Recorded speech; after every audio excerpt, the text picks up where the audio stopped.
If I was on a branch and I'm going from one to the next, what do I have to do in order to get to the next one? Let go. You understand? But you're like, no, I'm gonna stay right here. But then you know what starts to happen? You're like, your fucking arms start to shake and you're like, oh my God, this is fucking crazy. And then it'll just drop it all and you'll go on vacation and think that's the remedy. The laughter is because you know that shit is true. You're refusing to let go of something. That's what's causing the pain. Next question. Which areas of my life would benefit the most from setting stronger boundaries? Ooh, deep breaths. One of the healthiest things you can do is to set strong boundaries. If you don't know where to start, look at the areas of your life that feel most out of control. Is it personal relationships? Like, what is it? She's like, all of the above. Who wants to be brave enough to tell me? Spiritual. Okay, dope. I think it starts from there. Okay. Yeah, I'm in agreement with that. So, and what boundaries do you need to set? Be truthful to what I know is true. Okay. And not play around with it. Okay, so everything you say yes to is something else you have to say no to. So what are you saying yes to right now, which is causing you to say no to that? So I'm saying yes to believing in Christ. That's what I believe in. Yeah. And I'm saying no to everything I used to do in the past, alcoholism, and many other things? Many other things. Yeah. You're not the only one in the room, promise. Right. And here's my question though. So if that is important to you right now, Right. what boundaries do you have to set to keep that important? What do you have to say no to? Right. Surrounding yourself with the right kind of. Okay, so you're going to have to say no to certain people, no? Right. And, being around other people that are acting and behaving accordingly. What else? The environment is a place that we put ourselves. Environments. That's right. I remember I was in Las Vegas one time. They tell you that bullshit like what happens in Vegas stays in Vegas. It doesn't. It's fucking marketing to get you to spend all your money and act like an idiot. And to follow impulses. It's effective marketing. Yeah, it's effective. But you guys are smarter than that. Okay? And I remember I was in Vegas and this guy, I was at a learning event. And this guy was like, yeah, we're going to go up to this chick's room and just have a drink. I'm like, nope. What? And he was like, why not? I'm like, that's not why you're going up to the fucking room, bro. I said, I'm a grown-ass man. You put a ham sandwich in front of me, I'm going to want to eat it. The flesh is weak. I do not put myself in environments where that's the case. Do you understand? So everything I say yes to is something else I have to say no to. If I'm saying yes to entertainment, I'm saying no to reading. If I say yes to what tastes good, I'm saying no to fitness, right? Guys, do I have more time than you? No, definitely not. It's a great equalizer. We all have the same amount of time. I'm saying yes to freedom. I'm saying yes to personal growth and development. I'm saying yes to fitness, which means I say no to pool parties where people are imbibing and talking shit. I say no to Christmas parties where people are getting hammered. Isn't it weird that collectively, parents think it's okay to get hammered in front of their kids at a birthday party? It's fucking crazy. And then when they get old, no, you don't do it. But I do it. Mm-hmm. I remember being at my son played travel baseball. The coach and all of the people are fucking doing shots. I looked at my wife, I'm like, we're no longer going to be on this team anymore. Everything I say yes to is something else I say no to. And you guys need to reframe no. So when you say yes to people, do you give an explanation? When you say no, do you feel compelled to give an explanation? Yes. Why? Because you don't like to say no. I'm so afraid you're going to be mad at me. You have to reframe no. You know what no is? Me saying yes to all that other shit. So me saying no thank you to a bachelor party. That's me saying yes to my wife. You just have to reframe it. So then I no longer feel bad when I say no. Because I'm saying yes to the shit that I actually want. Not what other people expect of me. And then you know what's interesting? When you start to say no, people you thought were your friends, like, come on, bro, really? Well, you think you're better than me? Oh, like you're Mr. fucking, you found Jesus? Right. Why do I give two fucks what they think? Why? To use him as an example, was Jesus like, oh no, I can't say this in front of people. They might get upset. Nope. The opposite. Right? So you have to decide, guys. So that way you can create the life that you want because it's available to everybody. And the reason I'm so passionate about this shit is I know what the opposite feels like. I've experienced it and I don't want anybody else to experience it.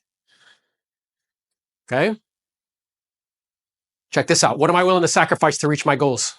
You could do everything, but you can do anything, but you can't do everything. What am I going to have to sacrifice if you're going to make a commitment to, let's say, spirituality? What do you have to sacrifice? You know, just watching out every single move that I make from the moment I walk out the door, how I'm talking, who am I surrounding myself with. Why is it that we live in a world now where people think they're entitled to everything and don't have to sacrifice for anything? That's fucking crazy. Why? I remember my sister, and I love her. She's an awesome human.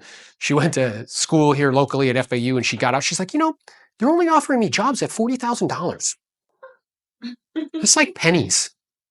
I was like, bro, what fucking skill do you currently have that somebody would pay you more than that? The answer's nothing. Okay? Because if somebody pays you 100, how much value do they want? 200. But we just think, oh, it's because it's me, silly. Didn't you know? I deserve it. I'm fucking special. Hey, newsflash, and I love you all. You're not that special. Okay? Nobody is. Rather than thinking about your goals, adding more goals, consider what you have to sacrifice for the ones that you have. So write down one goal that you have right now, and then write down what would you have to sacrifice in order to really make that happen. Not like think about it, wish about it, pray about it, but like actually do it. One goal. Good. Who wants to be brave enough to tell me what it is? The goal and what you have to sacrifice. Yes, sir. Jesus. Study a little more. Okay, but what's the goal? To study a little more. Okay, and what would you have to sacrifice? Free time. Less free time. Interesting. And how much of a sacrifice is that for you at this moment in your life? It seems like hard. It seems like very hard, right? Well, let me share something with you that perhaps could help with that. You know, I remember my daughter recently, she was like overwhelmed because there was something she had to do and she felt it was like a huge undertaking. Anybody besides her ever have that experience? And then you get paralyzed, you do nothing. So I said to her, you know, the way you eat an elephant is one bite at a time. So I don't know if you know this, but if you read for 30 minutes a day, 7 days a week, you will read 2 to 3 books a month.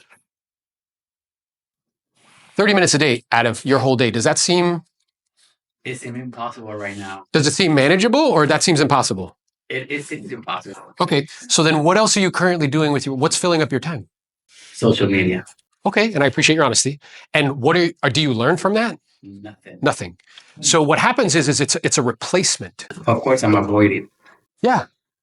But the avoiding by not, let's say, educating yourself, if you follow that for 5 years, where would that lead you? Nowhere. To the same place. Worse. Yeah, perhaps. Right? Because the world is changing so rapidly and quickly, super fast. I'm changing if I keep going like that. Right, like very rapid and very quickly. So, and I appreciate your honesty, Jesus, because what happens is we can feel scared, so then we just retreat. And then we distract. I distract myself with media. I distract myself with, I'm not saying you're doing this, but distract yourself with substances, distract myself with food. I distract myself with something else because I'm not willing to what? Deal with it. Okay? So who in your life brings out the best in you? Well, not right now. Okay, anybody. Anybody that you actually care what they think. Me. You? Anybody else? Not right now. No? Nobody. I feel like I'm starting so blank. Okay, how about Natalie? Exactly. Hey, I was fishing. I kept fishing for you, girl. I was like, what's going on? He's like, hey, I'm like, nobody? He's like, nobody. I'm like, are you sure? He's like, yep. Mira, do you see? Inspire me first. Claro, she did inspire you first, but here's what I mean, is if she's somebody that inspires you, what the word inspire means, the Latin derivative, inspire is to breathe. Inspire means to breathe life into. So if she inspires you, if you spend time with her and you're like, hey, I want to do this reading thing, and you guys had a conversation about it, and perhaps she texted you, she's like, hey, did you read today? Or let's read a book together. And then you can get together and talk about it. Would that be helpful? That's a plan. And that's where it starts. Now, I'm noticing you're nodding your head as though like, I want you to do that. How do you feel about it? I agree with you because it's kind of like what I'm looking for. Some kind of accountability or partnership. Yes. But I keep failing on it. Yeah. So I'm just like, okay, let me just do it alone. Yeah. How is that working? No. No. So you just keep, Overwhelming. you just keep coming to the well, keep coming to the Oh, well, yeah. keep coming to the well, keep coming to the well. And you keep coming to these events and you keep, Social media is my distraction. Claro, it's a lot of people's distraction. A lot. But just replacing 30 minutes of it. So what I would do is keep a book next to your bed or a book next to where you sit down and do social. So you have the phone or the book and I make a choice. And all it is it's choosing the book a couple times. That's it. Make sense? Clap it up for Jesus. Let's go. If you're a shitty marketer, you have to become a world-class salesperson. For 15 years of my career, because of the instruction I was getting, didn't pay attention to marketing at all, so I turned myself into the Michael Jordan of selling real estate.